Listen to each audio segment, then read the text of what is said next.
Next episode میں ہم آپ کو ہمایوں کے ابتدائی حالات کے بارے میں روشنی ڈالیں گے، اور یہ پارٹ کیسا لگا، اور یہ تھا کہ مغل سلطنت کس طرح قائم ہوئی وہ تو آپ جان گے۔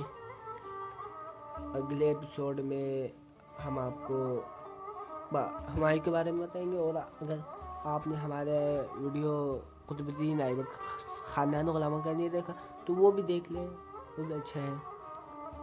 تب تک اگلی ویڈیو جلد آئے گی، تب تک کے لیے اللہ حافظ۔